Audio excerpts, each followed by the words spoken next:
ശബരിമലയിലെ സ്വർണ്ണക്കൊള്ളയുമായി ബന്ധപ്പെട്ട് വീണ്ടും ജയറാമിനെ ചോദ്യം ചെയ്തു. അദ്ദേഹത്തിന്റെ മൊഴിയിൽ പല വൈരുദ്ധ്യങ്ങളും ഉണ്ടെന്നും ഈ അന്വേഷണ സംഘം കണ്ടെത്തിയിട്ടുണ്ട്.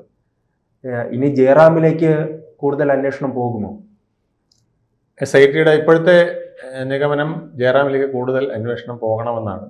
കാരണം ജയറാമിൻ്റെ ആദ്യത്തെ മൊഴിയും ഇപ്പോൾ അദ്ദേഹത്തിന് ചോദ്യം ചെയ്തപ്പോഴുള്ള മൊഴിയും തമ്മിൽ വൈരുദ്ധ്യമുണ്ടായിരിക്കുന്നു.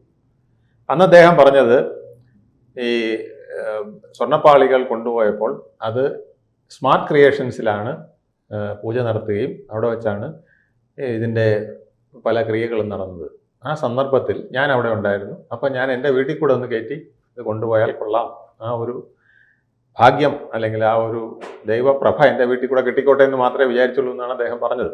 അങ്ങനെ അദ്ദേഹത്തിൻ്റെ വീട്ടിൽ കൂടെ കൊണ്ടുവന്നു. അപ്പം തന്നെ ഉണ്ണികൃഷ്ണൻ പോയിട്ട് ഇതെടുത്തുകൊണ്ട് പോയി എന്നുള്ളതായിരുന്നു അദ്ദേഹത്തിൻ്റെ ആദ്യത്തെ മൊഴി. പക്ഷേ പിന്നീട് SIT ഇതിനെക്കുറിച്ച് കൂടുതൽ അന്വേഷിച്ചപ്പോഴാണ് ഈ മൊഴിയിൽ ചില അപാകതകളുള്ളതായിട്ട് അവർക്ക് സംശയമുണ്ടായിരുന്നു. ആ സംശയമുള്ളതായി പറയുന്നത്, ഒന്ന്, സ്മാർട്ട് ക്രിയേഷൻസിൽ നടത്തിയ പൂജ കട്ടളപ്പടിയുടേതാണ്. അതേസമയം ജയറാമിൻ്റെ വീട്ടിൽ നടത്തിയ പൂജ ദ്വാരപാലകരുടേതാണ്. ദ്വാരപാലക പൂജയാണ് അവിടെ നടന്നത്. അത് മാത്രവുമല്ല, ഇത് പറഞ്ഞ പോലെ അവിടുന്ന് ഇങ്ങനെ പോണ വഴി കൂടെ കയറി പോവുകയല്ല ചെയ്തത്. 2 ദിവസങ്ങളിൽ, ഏതാണ്ട് 2 മാസത്തെ ഗ്യാപ്പുള്ള 2 സന്ദർഭങ്ങളിലായിട്ടാണ് ഇത് നടന്നത് എന്നുള്ളതാണ് പ്രധാനമായിട്ടുള്ള ഒരു കാര്യമായിട്ടുള്ളത്.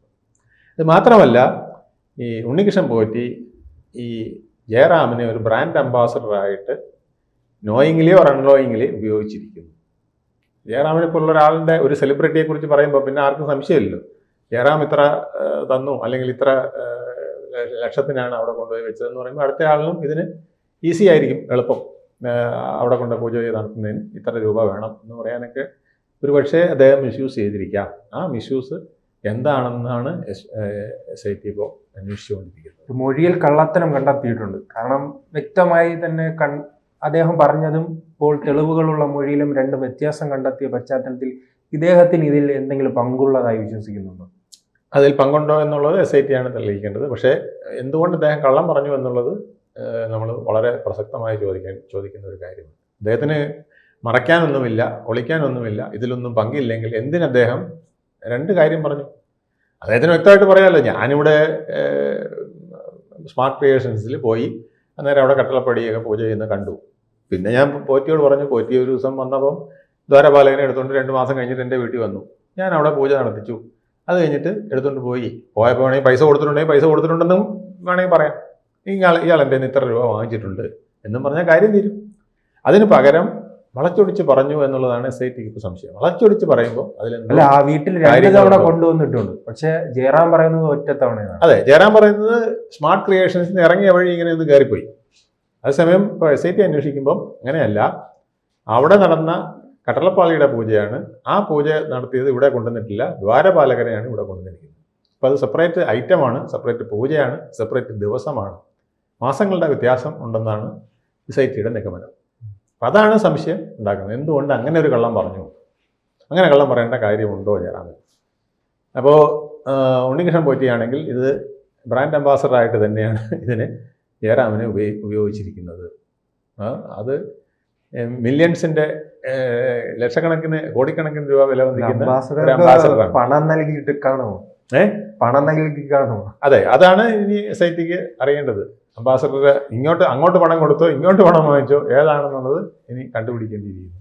അപ്പോൾ എന്തായാലും ഒരു പൂജ നടത്തുന്നതിന് കൊടുക്കുന്ന പൈസയ്ക്ക് നമുക്കറിയാം ഒരു ലിമിറ്റുണ്ട്, അല്ലേ?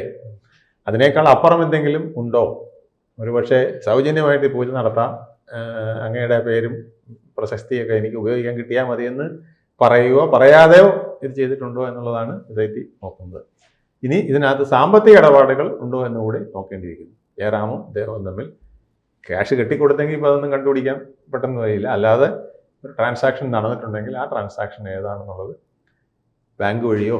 പക്ഷെ അദ്ദേഹത്തിനോടൊപ്പം നിൽക്കുന്നവർ പറയുന്നത് ജയറാമിന്റെ ഭക്തി ഈ പോറ്റി ചൂഷണം ചെയ്തു എന്നാണ്. അതിന് ചാൻസ് കൂടുതലാണ്. കാരണം ജയറാം നമുക്കറിയാം ഒരു ഭക്തനാണ്. അദ്ദേഹം ഉത്സവം എന്ന് പറഞ്ഞാൽ അദ്ദേഹത്തിന് ഭ്രാന്താണ്, ലഹരിയാണ്. ചെണ്ടമേളമായിട്ട് അദ്ദേഹം ഉത്സവ പറമ്പുകളിലേക്ക് എത്താറുണ്ട്. അപ്പം അദ്ദേഹം ഒരു ഭക്തനാണ്, സംശയമില്ല. ആ ഭക്തിയെ മിസ്യൂസ് ചെയ്തായിരിക്കും ഇത്തരം കാര്യങ്ങൾ ചെയ്യുന്നത്, സംശയമില്ല. കാരണം ഈ ചില സെലിബ്രിറ്റികൾക്ക്, VIP കൾക്കൊക്കെ ഇത്തരം വീക്ക്നെസ്സുകളുണ്ട്.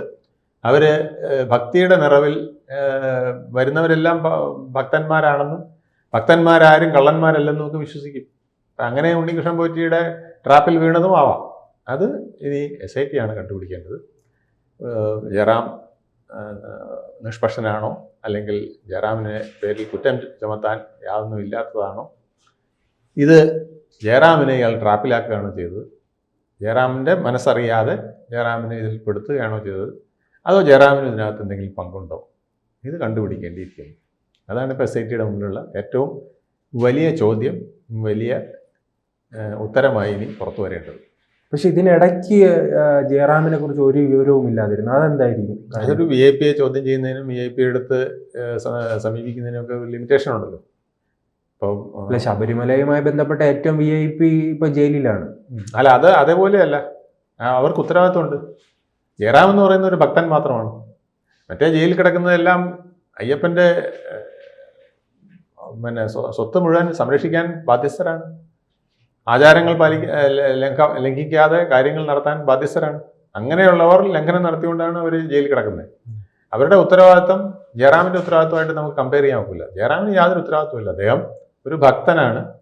ഭക്തൻ എന്നുള്ള നിലയിൽ ഒരു പക്ഷേ ചിലപ്പം കാശ് കൊടുത്ത് ഈ ദ്വാരപാലകനെ അവിടെ കയറ്റിയിരിക്കാം, കാശ് കൊടുക്കാതെ ദ്വാരപാലകനെ ഉണ്ണികൃഷ്ണൻ പോറ്റി അവിടെ കൊണ്ടുവന്നതായിരിക്കാം.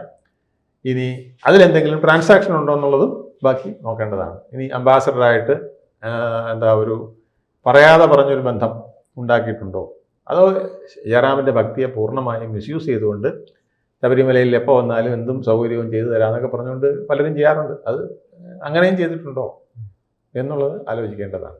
ഈ അദ്ദേഹവും ഉണ്ണികൃഷ്ണൻ പോറ്റി നിൽക്കുന്ന പടം, ഇതൊക്കെ ഉണ്ണികൃഷ്ണൻ പോറ്റി മിസ്യൂസ് ചെയ്തിട്ടുണ്ടാവാം. ഇദ്ദേഹമാണ് ഞങ്ങളുടെ ബ്രാൻഡ് അംബാസഡർ എന്ന് പറയാതെ, ഞാൻ ഇദ്ദേഹത്തിൻ്റെ വീട്ടിലാണ് കൊണ്ടുപോയതെന്ന് പറഞ്ഞാൽ മതിയല്ലോ. ബ്രാൻഡ് അംബാസഡർ ആയി കഴിഞ്ഞു. ഞാൻ ഇദ്ദേഹത്തിൻ്റെ വീട്ടിലാണ് കൊണ്ടുപോയത്, അദ്ദേഹം അതിനെ വളരെ ഭക്തിയാദരപൂർവ്വം സ്വീകരിച്ചു, അവിടെ എനിക്ക് ഇത്ര രൂപ തരികയും ചെയ്തു, ഞാൻ ചോദിച്ചില്ല, ചോദിക്കാതെ തന്നെ ഇത്രയും രൂപ തന്നെന്നൊക്കെ പറയുമ്പോൾ അടുത്ത ആളിന് ഒരു പ്രേരണയാണ്. അവിടെ അത്രയും കൊടുത്തപ്പം നമുക്ക് എന്തായാലും എന്തെങ്കിലും കൊടുക്കാതിരിക്കാൻ പറ്റില്ലല്ലോ എന്ന് പറഞ്ഞാൽ അവരും കൊടുക്കും.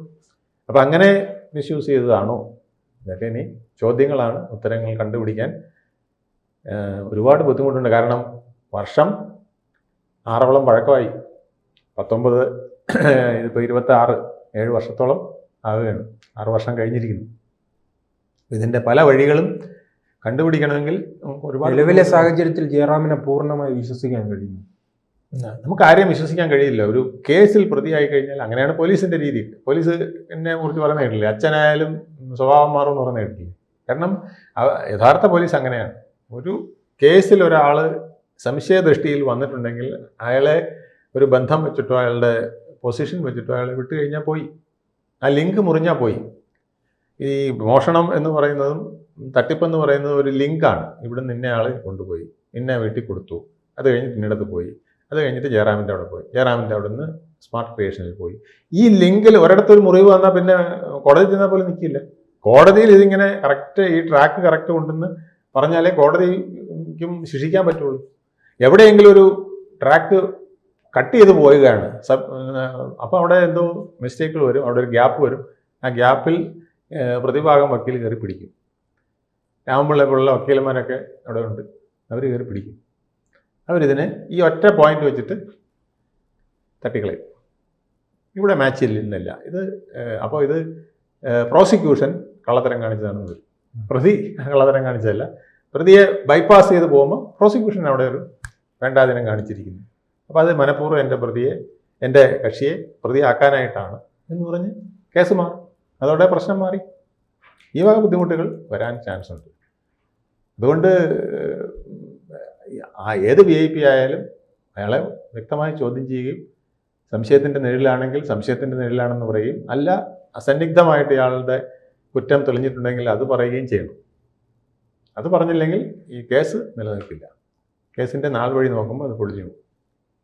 അങ്ങനെയാണ് പല കേസിലും പലരും രക്ഷപ്പെടുന്നത്.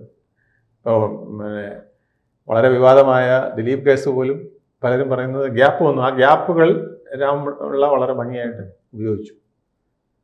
അതാണ് പ്രശ്നം. കോടതിക്ക് തന്നെ സംശയം തോന്നുന്ന വിധത്തിൽ, അല്ലെങ്കിൽ കോടതിക്ക് ബോധ്യം വരാത്ത വിധത്തിൽ പ്രോസിക്യൂഷനെ ഇട്ട് കുഴയ്ക്കും. അപ്പോൾ പ്രോസിക്യൂഷന് അതിന് കറക്റ്റ് തെളിവ് കൊടുക്കാൻ കഴിഞ്ഞില്ലെങ്കിൽ കേസ് വെറുതെ പോകും.